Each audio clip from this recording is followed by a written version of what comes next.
From a band of rebels to the most powerful land force on the planet, the story of the United States Army runs in step with the story of the country itself. On June 14th, 1775, more than a year before the Declaration of Independence, the Continental Congress voted to bring together the scattered colonial militias into a single continental army under unified command. It was a bold move for colonies that were not yet a nation, but they knew that without a real army, there would be no chance of standing up to the British Empire.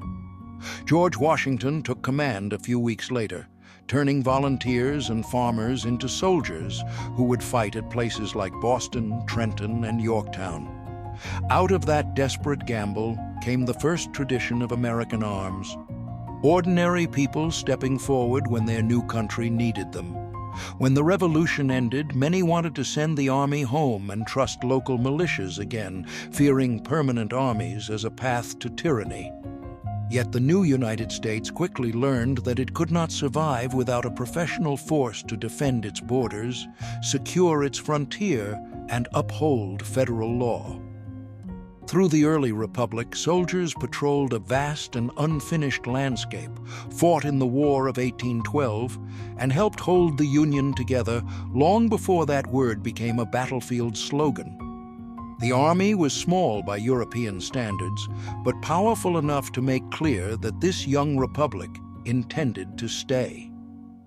In the Civil War, the army's history and the nation's fate collided head-on.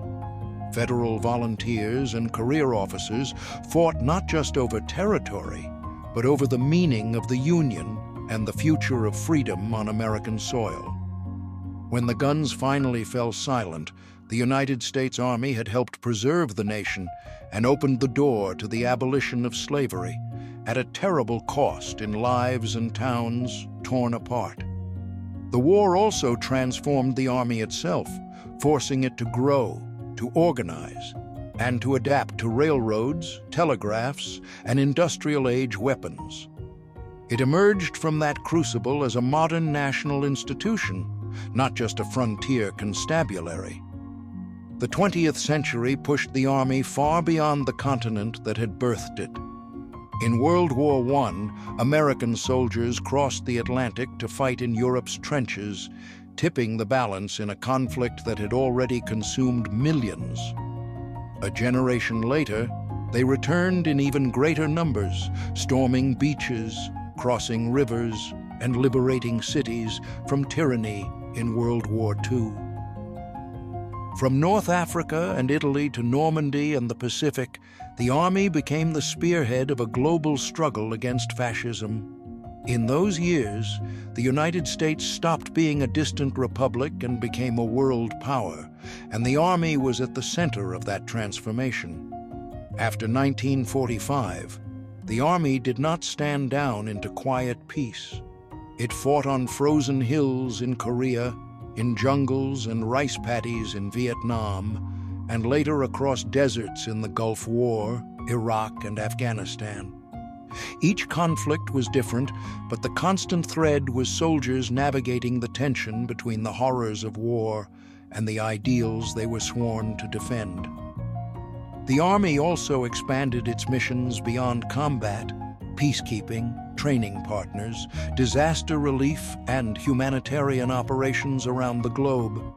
In an age of missiles, drones, and cyber weapons, the boots on the ground still carried the weight of American commitments abroad.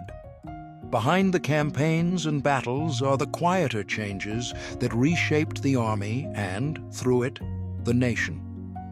The integration of African American soldiers after World War II helped push the country toward civil rights. Women moved from support roles into leadership and combat, proving on patrols and in command posts that courage and competence know no gender. Americans of every background, faith, and hometown now wear the same uniform and the same flag on their shoulder. The Army became not just a defender of the United States, but a mirror of the diverse country it serves. Today, when the Army celebrates its birthday on June 14th, it is marking more than a date on a calendar.